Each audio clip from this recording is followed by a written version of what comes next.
자, 우리가 고통의 문제에서 빠져나오고 묶임의 문제를 돌파할 수 있는 비결이 무엇이냐면, 그동안 우리가 무시하고 있었던, 부르지 않았던 하나님의 이름을 부르면 고통의 문제에서 풀려날 수 있습니다. 할렐루야.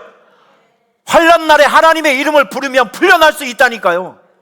사람의 고통의 문제, 묶임의 문제는 다른 것에 있지 않고, 우리가 하나님을 떠나면, 우리가 하나님과의 관계가 단절이 되면 고통의 문제가 찾아오고 묶임의 문제가 찾아오게 되어 있습니다. 근데 오늘 제가 성경을 읽다 보니까 사사기 6장 6절에서 8절 말씀 보니까 아주 중요한 단어가 제 눈에 포착이 되었습니다. 이 말씀을 여러분과 함께 읽어보고 싶어요. 오늘 온라인으로 들으시는 분들, 1층에서 2층에서 예배를 드리신 분들 같이 한번 읽어보시죠. 시작. 이스라엘이 미디안으로 말미암아 궁핍함이 심한지라 이에 이스라엘 자손이 여호와께 부르짖었더라. 여기서 중요한 단어가 있어요. 그동안에 미디안의 압제를 당하기 전에는 이스라엘 사람들이 잊었던 이름이 있죠. 그 이름이 바로 하나님이었습니다.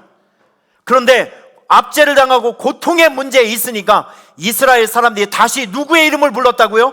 하나님의 이름을 불렀다는 것이죠. 바로 이런 원리가 있습니다. 여러분, 시편 50편 15절 말씀 한번 보실래요? 여기 아주 중요한 말씀이 나옵니다.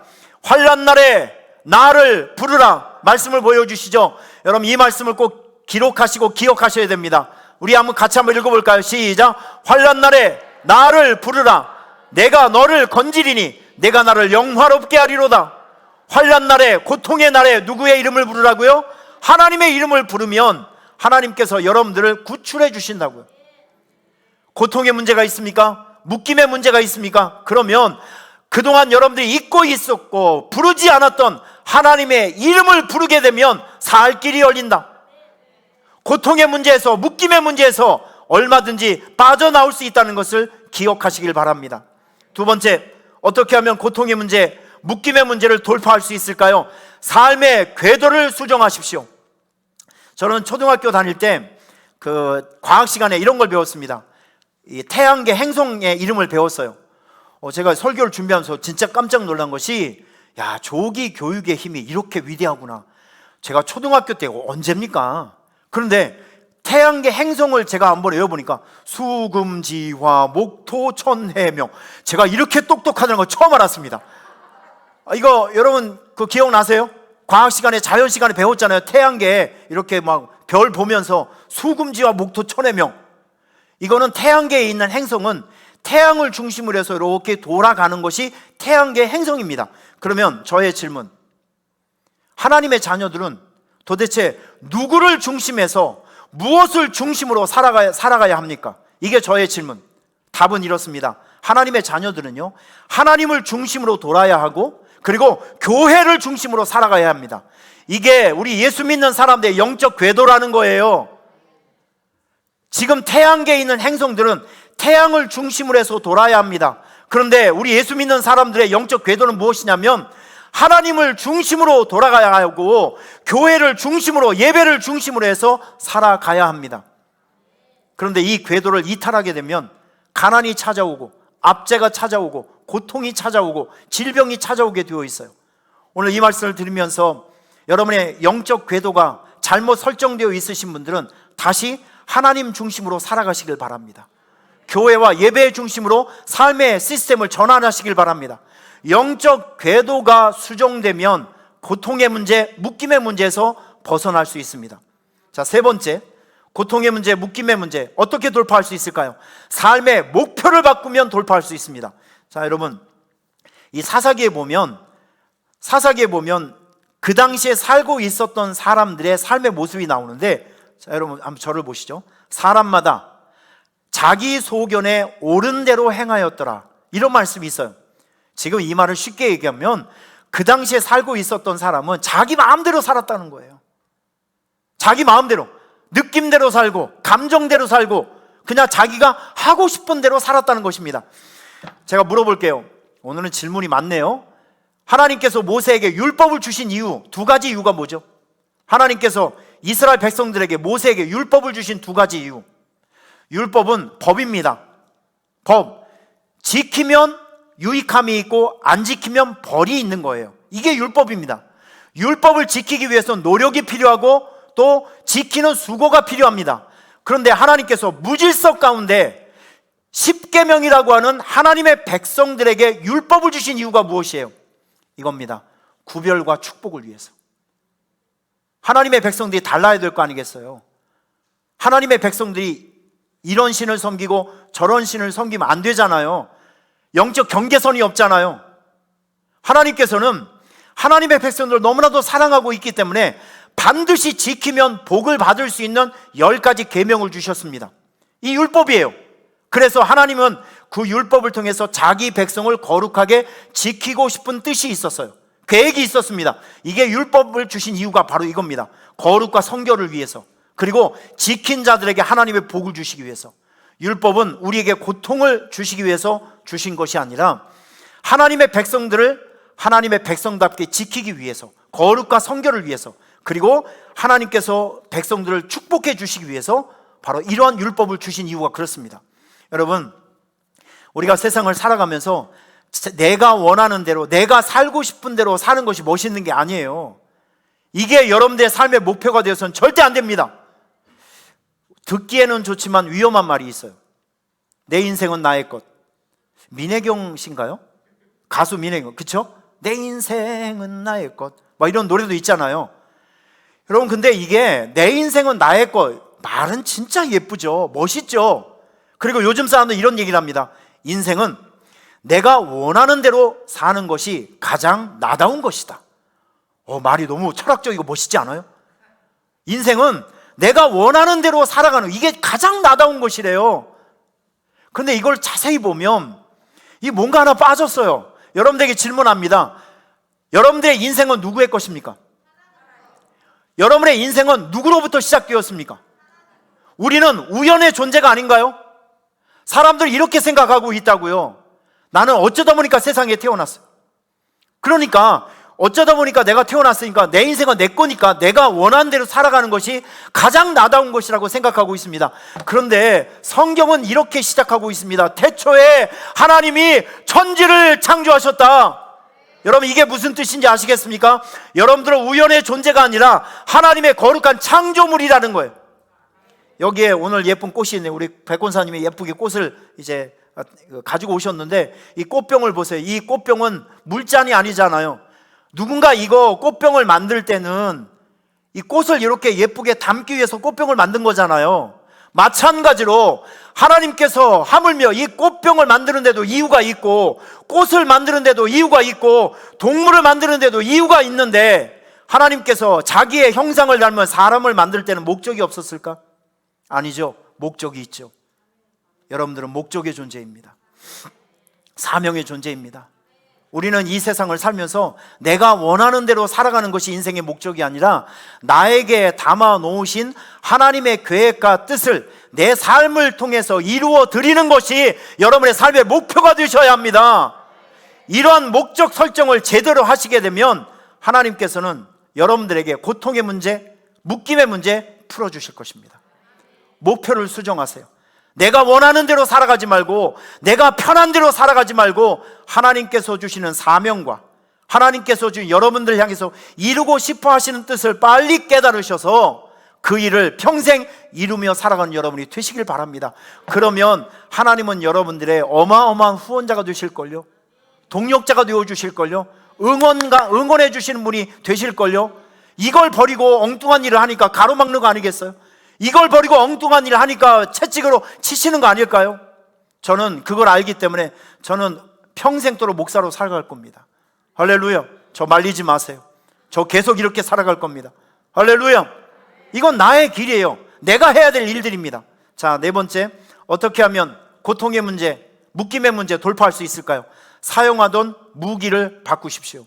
이게 무슨 뜻이냐면, 지금 세상에 살고 있는 사람들은 뭘 가지고 지금 살아가냐면, 학벌 가지고, 학교에서 배운 지식 가지고, 그리고 국가에서 지금 시험을 봐서 취득한 자격증으로, 기술로, 인맥으로, 노하우로, 또 경험으로 이런 걸 가지고 살아가고 있습니다. 이걸 자기의 무기로 삼고 살아가고 있어요. 제가 여러분에게 말씀드린 건 이런 것이 필요 없다가 아니에요. 저도 운전을 하려면 국가고시에 패스를 해야 됩니다. 운전면허증을 따야 되죠. 예수 믿는 믿음이 좋은 사람이라도 국가에 서 있는 면허증이 있어야 운전을 하는 거예요. 우리 예수 믿는 사람들은 초월적인 존재가 아닙니다. 법 아래 살고 있는 사람들이에요. 할렐루야. 그런데 세상 사람들이 가지고 있는 무기로 생각하는 그것만 가지고 살아가면 안 돼요. 왜냐하면 지금 이 세상은 두 가지 그 세상이 존재합니다. 하나는 눈에 보이는 현상 세계, 하나는 영적 세계가 있어요. 저와 여러분들은 적어도 영적 세계를 인정하고 살아가는 사람들입니다. 한번 물어볼게요. 천사가 있습니까? 없습니까? 우리 요한계시록 공부하면서 배웠잖아요. 천국도 있고 하나님도 있고 천사도 있다. 배우셨죠? 요한계시록 다음 주부터 설교 다시 한번 해야 되겠네. 여러분, 천사가 있어요. 천사는 우리를 돕는 돕는 존재들입니다. 그러면 천사도 있으면 마귀 사탄도 있을까요? 없을까요? 당연히 있죠. 제가 여러분들에게 짚고 넘어가고 싶은 건 뭐냐면, 세상은 눈에 보이는 현상 세계와 눈에 보이지 않는 영적 세계가 반드시 있다는 것이죠. 그러니까 이 세상을 살아가기 위해서는 현상 세계에서 사용할 수 있는 무기도 있어야 되지만 보이지 않는 마귀와 대적할 수 있는 영적 무기도 우리에게는 있어야 된다는 것이죠. 그래서 여러분들은 한 손에는 세상의 무기, 한 손에는 영적 무기가 있어야 승리할 수 있습니다. 한번 물어볼게요. 마귀 사탄과 싸울 수 있는 영적 무기가 무엇입니까? 바로 말씀과 기도입니다. 믿습니까? 이거 요한복음 에베소서 6장을 보면 하나님의 전신갑주를 입으라고 말씀하고 있습니다. 하나님의 전신갑주. 에베소서 11장 쭉 보면 마귀의 관계를 능히 대적하기 위하여 하나님의 전신갑주를 입어라. 머리에서부터 발끝까지 하나님의 말씀으로 가득 채우시고 경건생활로 채우시고 강력한 기도로 무장하고 나아가시게 되면 영적 무기 때문에 여러분들은 승리할 수 있을 것입니다. 마귀 사단의 세력을 물리칠 수 있을 거예요. 할렐루야. 삶의 무기를 하나 더 추가하셔야 됩니다. 자, 그리고 마지막으로 고통의 문제, 묶임의 문제 어떻게 하면 돌파할 수 있을까? 내 방법으로 싸우지 말고 하나님의 방법으로 싸우십시오. 여러분, 사사기 7장을 보면 이런 내용이 있어요. 그 기드온이 300명 용사를 데리고 연합군과 싸움을 하고 있을 때 참 하나님도 참 넌센스를 좋아하시는 것 같아요. 수만 명의 적군 앞에 세워놓고 무기를 뭘 주냐면, 이건 무기도 아니죠. 횃불, 나팔, 항아리, 요 세 가지를 주고 싸움을 하래요. 지금 사람들 눈앞에 수십만 명 사람들이 있는데 뭐 최신식 무기를 줘도 시원치 않을 판에 그들에게 전쟁터에 나가는 사람들에게 횃불을 주고 나팔을 주고 그 뭡니까? 횃불, 항아리를 주고 이걸 가지고 싸우라고 하면 그걸 받아든 사람들의 심정은 어땠을까? 좀 허무하지 않겠어요? 그런데 여러분, 이런 게 있어요. 하나님의 방법은 이성적이지가 않아요. 하나님의 방법은 합리적이지가 않아요. 하나님의 방법은 과학적이지가 않아요. 믿음직스럽지 못합니다. 그런데 참 놀라운 것은 그 방법을 가지고 현장에 나가 사용하면 기적이 나타나요. 이게 하나님의 방법입니다. 여러분에게 물어볼게요. 여리고성이 어떻게 무너졌죠? 여리고성, 하나님께서 말씀을 주셨죠. 돌고 외치라. 아니, 이렇게 견고한 성이 어떻게 무너질 수 있어요? 목청이 아무리 세도 종이 한 장 찢지 못하는 게 사람의 목소리인데, 그런데 이스라엘 백성들이 말씀 믿고 돌고 외쳤더니 무너졌어요. 이게 하나님의 방법이라니까요. 보세요. 요 오병이어의 기적 어떻게 일어났죠? 조그만 도시락을 가지고 우리 예수님께서 축복기도 하시고 축복기도 하시고, 그리고 사람들에게 이야기하며 떼어줘, 나눠줘. 그랬더니 축복기도 받고 진짜 나눠주니까 하나가 떼어주면 또 생기고 또 생기고, 장정만 5,000명이 먹고 12바스켓이 남는 기적이 일어나지 않습니까?